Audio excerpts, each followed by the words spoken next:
Professor, eu tenho aqui, professor Suano, são vários senadores que se elegeram. Eu fiz menção aqui aos partidos de senadores de partidos ligados ao presidente Jair Bolsonaro. Quando não é o próprio PL, que é o partido dele, do Republicanos, que é um partido que o apoia, sim, de vários outros partidos que tem muita aproximação ideológica, proximidade ideológica, ou seja, é um Senado muito forte.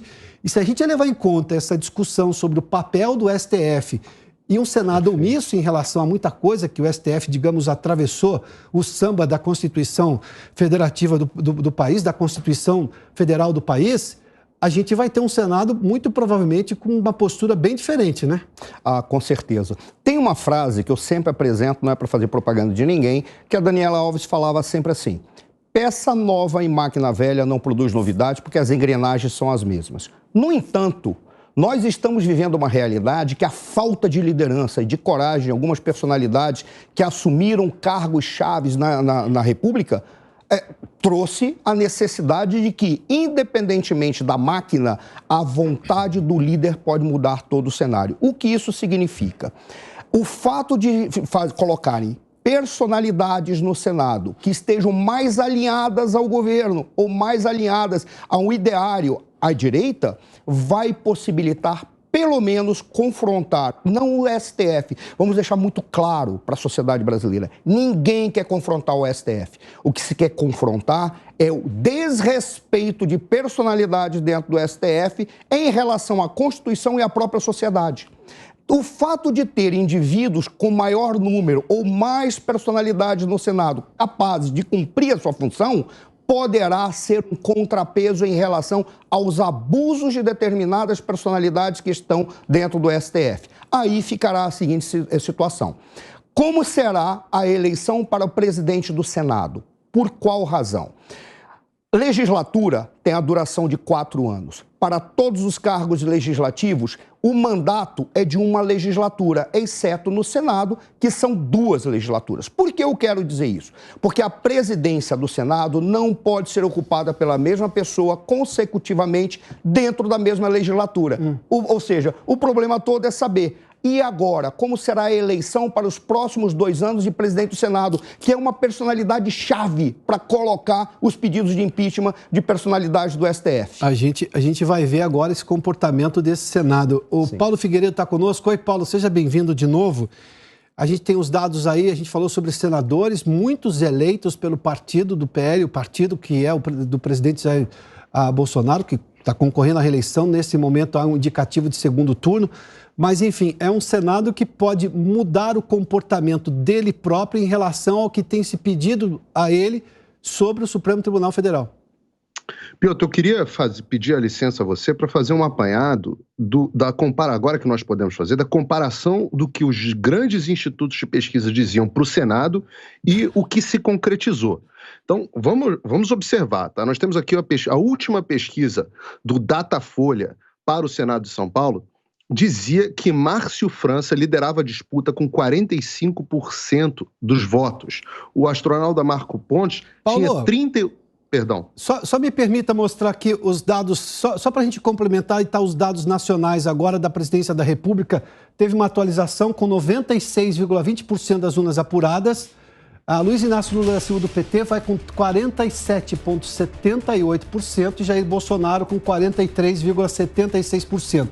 São votos válidos aqui, então Simone Tebet segue com 4,22%, Ciro Gomes com 3,06%.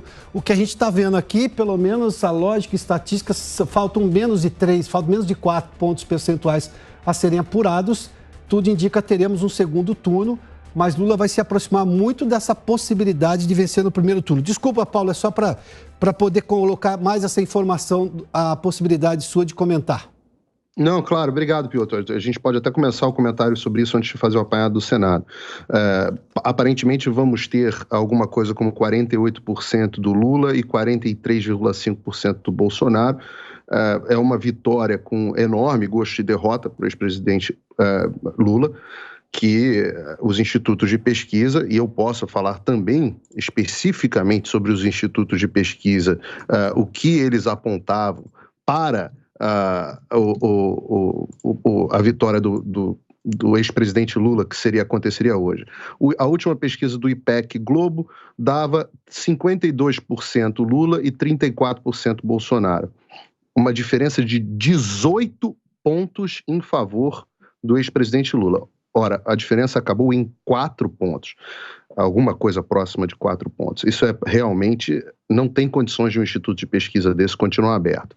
Datafolha, 50% Lula, 36% Bolsonaro, 14 pontos de diferença. Quest Genial, do ex-marqueteiro do PT, como o meu colega Roberto Mota sempre chama atenção, 51 Lula, 36 Bolsonaro, 15 pontos de diferença. IPESP, do Antônio Lavaredo, se não me engano, 51 Lula, 38 Bolsonaro, 13 pontos de diferença. FSB, BTG Pactual, 48 Lula, 37 Bolsonaro, 11 pontos de diferença. Poder 360, 48 Lula, 38 Bolsonaro, 10 pontos de diferença.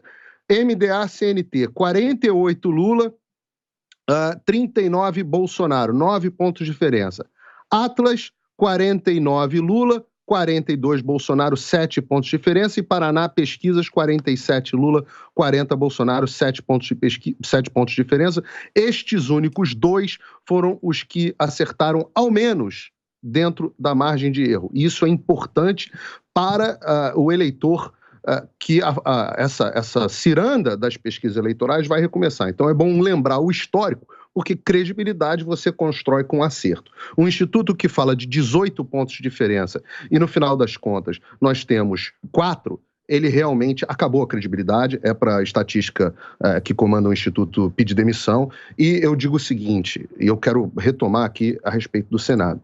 Se esses casos estivessem acontecendo em favor do ex-presidente Bolsonaro, teríamos amanhã prisão pelo Alexandre de Moraes, do presidente desses institutos, por estarem interferindo no processo eleitoral brasileiro de forma deliberada. E eu quero, se você me permite, Piotr, retomar fazendo esta mesma análise do que diziam os institutos pro Senado e o resultado que nós temos. Você me permite fazer isso? Pois não, vamos lá. Quais estados? Vamos pegar o caso de São Paulo, por exemplo, que te chama atenção. Marcos Pontes teve quase 50% dos votos. É muito. E ele estava atrás nas pesquisas. Marcos Pontes tinha quase 50%, teve quase 50% dos votos, mas, segundo o Datafolha, ele teria apenas 31% dos votos. 31 para 50, para 19 ponto qualquer coisa. Essa foi a diferença. O Márcio França, segundo o nosso querido Datafolha, teria 45% dos votos, teve 36%. E aí eu me permita continuar. Quando nós vamos, por exemplo, para o Espírito Santo, no Espírito Santo, o IPEC dizia que a Rose lideraria com 44% dos votos contra o Magno Malta com 37%. Nós temos o Magno Malta eleito com 41%, ou seja, uma diferença de 7 pontos em favor da Rose. No final, nós tivemos o Magno Malta com praticamente 42% e a Rose com 18%, ou seja, 4 pontos de diferença pro Magno Malta. Uma diferença, então, portanto, entre o que o Instituto previu e a realidade de 11 pontos. Seguindo, especificamente, para o Amazonas, Omar Aziz teria 34, e o Coronel Menezes 29, ou seja, Omar Aziz teria uma vantagem de 5 pontos. O que nós estamos vendo é uma vantagem de 0, alguma coisa, portanto, bem acima da margem de erro, e que pode ter sido a diferença, essa influência do Instituto pode ter sido fundamental para a eleição do Omar Aziz. Porque, por uma questão de transferência de voto útil. Paulo! Veja, estamos falando de um instituto que pode ter decidido um candidato para o Senado, factualmente falando. Paulo, já pensa aí que daqui a pouco eu vou voltar uma questão que eu chamo a influência das pesquisas, sim, o Zé Maria fala disso com muita frequência aqui também, mas eu quero falar da resiliência do voto para o segundo turno na presidência da República. Porque se muita gente foi para votar, e a gente vai pegar os números do presidente Jair Bolsonaro lá na primeira eleição dele também para fazer um comparativo, mas já pensa porque eu vou perguntar sobre a questão da resiliência do voto no segundo turno, porque é de se perguntar se Lula vai continuar a ter todos esses votos e qual é a resiliência do voto também do presidente Jair Bolsonaro. A gente fala disso daqui a pouquinho. Zé Maria Trindade está conosco em Brasília. Zé, bem-vindo. Beleza. Ô Zé, dá uma olhadinha o que a gente tem agora, deixa eu só ver, para a eleição presidencial, temos o valor atualizado nesse momento, os números apurados nesse momento, 96,5%, nós estamos com menos de 3,5%, né, para serem apurados ainda, das urnas apuradas pelo país. Lula tem 47,83% dos votos e Jair Bolsonaro do PL tem 43,72% dos votos, né? Vamos só lembrar que no começo da apuração, Zé, a gente tinha a seguinte diferença: 48,8% para Jair Bolsonaro e 42,03% para Lula. Houve só uma inversão durante todo esse processo, tudo indica Lula não deve ir muito além de 48 e alguma coisa desses votos válidos, mas enfim, a gente está ainda apurando. Nós estamos num rally aqui agora, né, desse primeiro turno, Zé. Paulo, há também, eu concordo com você da divergência das pesquisas e até da briga entre elas, né? Então, é preciso sim repensar pesquisas no Brasil, porque interferem na decisão de voto. A gente viu aí que desmontaram o Ciro Gomes, né, com essa ideia de vamos vencer em primeiro turno, isso influencia. E volto a dizer, poucas pessoas prestam atenção que as pesquisas nesta disputa, neste pleito, interferiram na definição do candidato, na origem do candidato.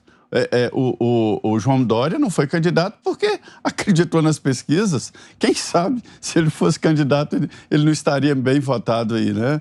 Mas olha, é muito interessante porque esses dados aí que nós estamos vendo é de votos úteis, né? E a pesquisa são votos totalizados. Não tem muita diferença não, mas é só para explicar.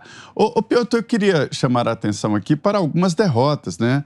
A gente vê em Roraima que o Romero Jucá, pela segunda disputa, foi derrotado, né? Foi eleito lá o Irã Gonçalves. E o Romero Jucá sempre foi um senador aqui que sempre mandou. E o Efraim Filho foi um feito, né? Foi eleito e derrotou o Ricardo, que era um grande líder lá. Enfim, o Efraim, ele é filho do ex-senador Efraim, quer dizer, a família tem de novo um senador pela Paraíba. Ele é atualmente da União Brasil, foi líder, ele era líder do DEM na Câmara dos Deputados e é uma decisão importante. Além disso, é a vitória do Davi Alcolumbre, né, que continua, e o Vigílio, Arthur Vigílio, perdeu. Arthur Vigílio é aquele senador do PSDB, foi prefeito de Manaus, perdeu, ele era candidato a senador pelo Amazonas. O Otto Alencar, que é o pessoal da CPI, se deu bem, né? Foi eleito, e o Flávio Dino derrotou o senador Flávio Rocha, ex-governador do Maranhão, que agora é senador da República. Em São Paulo aí, além, já falaram aí sobre algumas derrotas, mas o Tiririca, a última vez que eu olhei, ele estava com um pouco mais de 60 mil votos. Tem dificuldades para se eleger o Tiririca, né? Que é outra mudança, uma mudança forte aí na política e na concepção de votos de São Paulo. O que a gente vê é que o público está mais atento e não é volúvel, é mais atento e com a possibilidade aí de receber mais informações e decidir de uma maneira diferente dos tradicionais da política. Sobre o PSDB, diminuiu demais, tanto o número de deputados em São Paulo, quanto a influência nacionalmente. O PSDB praticamente acabou. Já, mesmo com o governador atual, ele não é do PSDB, né? O Rodrigo Garcia é tudo menos PSDB. Então, assim, é uma mudança muito forte na política nacional. Só eu recebi uma mensagem aqui que Lula já entrou na campanha. Ele ligou para vários governadores eleitos e reeleitos do PT e aliados, para senadores eleitos, vai fazer uma grande reunião com senadores e governadores eleitos, ou seja, já começou o trabalho. E o presidente Jair Bolsonaro vai também ter um grande trabalho agora do pessoal do Centrão, que ficou ameaçado pelas pesquisas eleitorais. Isto é ameaça. Os deputados ficavam com medo de defender o presidente Jair Bolsonaro e não serem reeleitos para a Câmara dos Deputados. E agora não, livres, quem foi reeleito foi, e todos vão trabalhar. Então, o segundo turno já começou.